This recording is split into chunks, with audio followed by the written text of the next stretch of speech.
Hey guys, welcome to our first and exciting tutorial section on graphics design from Being Creative channel. This is going to be an introduction video on one of the widely used techniques called flat designs. So you can see them in most of the motion graphic videos, posters, and it has gained a lot of usage in digital marketing too. So let's see what we are going to create for today before we get started.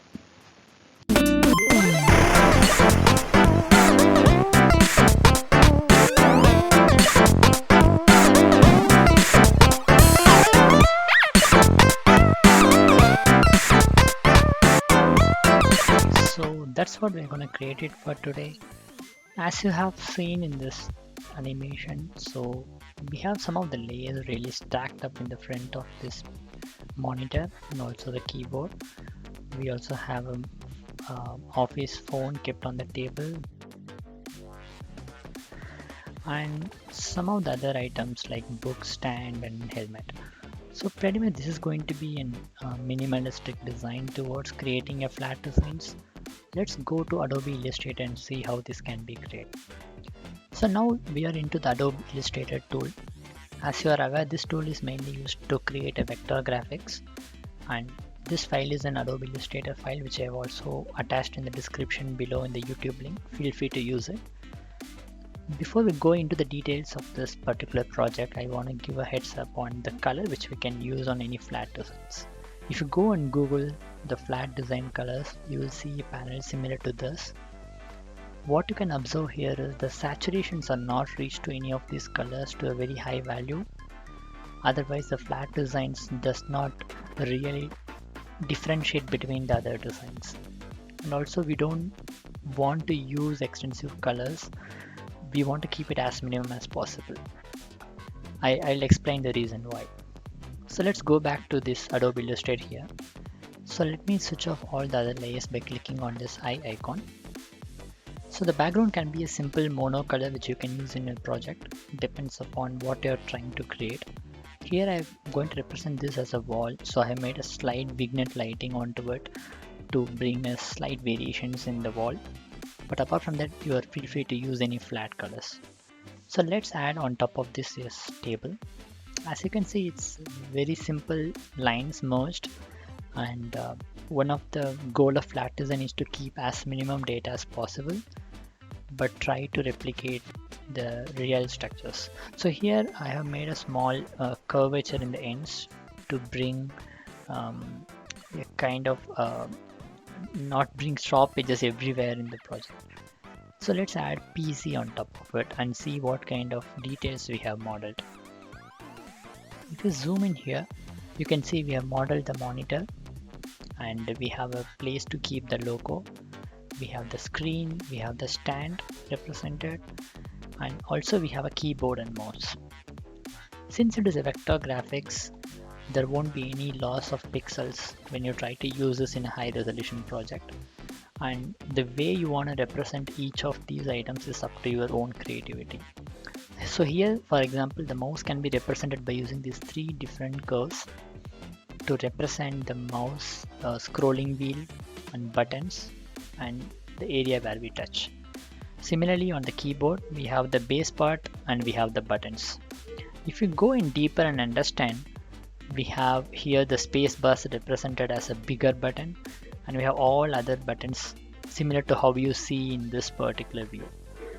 So once we have this kind of details, you can, if you want to some suggestions, you can add a power socket and then you can try to connect it through a nice thin wires. That will make the job much better. On top of this, now we can see the coffee mug.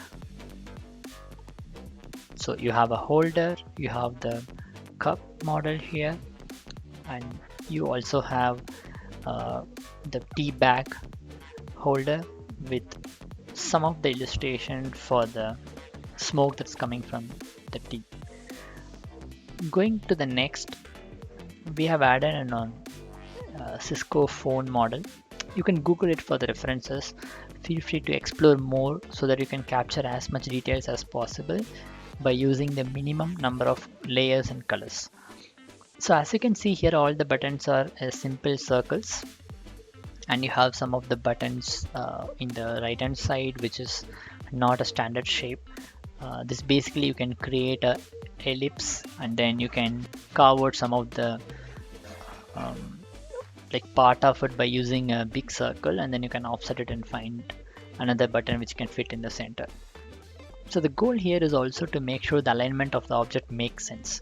So whenever you do a flat design, I would recommend you to download a couple of reference pictures in the web, see how it is, and then make accordingly.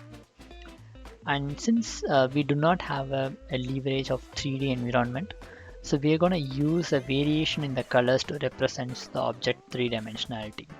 So let's look at this area. I have given two different color, a slightly a lesser color here to make it bring out of the object's place in Z dimension. So those kind of small aspects can be added, which can enhance the quality of the flat designs.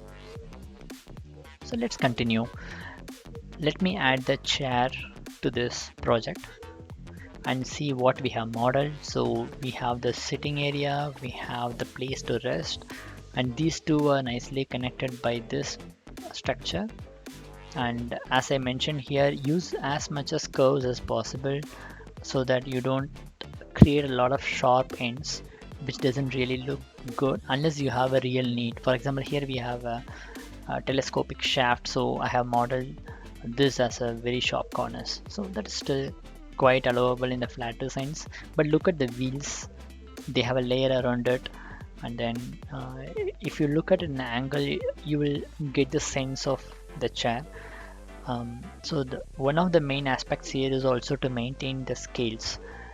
You cannot have a very tall chair with a shorter base, etc. So when you try to bring objects into reality, so you will find the scalability of each of the elements within object makes more sense. So let me go and add a couple of more layers on this. If you look at the helmet, so here we have some of the reflections again represented just by using the color variations. We cannot add in any reflection data from the real life because it's not a photorealistic animation, it is just a representation in 2D flat design space.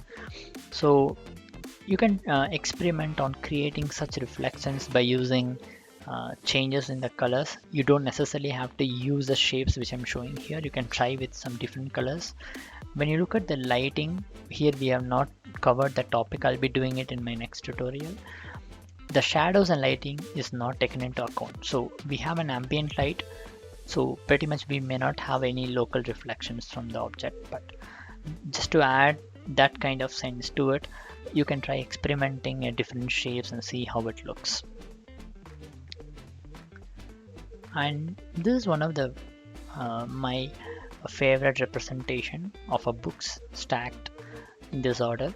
So as you can see, we purposely kept these books a little off and then try to align it in such a way that when you keep books scattered, you know, this is how it might look, and you may not keep everything in a proper order and things like that. This brings a kind of variation and also bring more dynamics into whatever you do in the flat designs.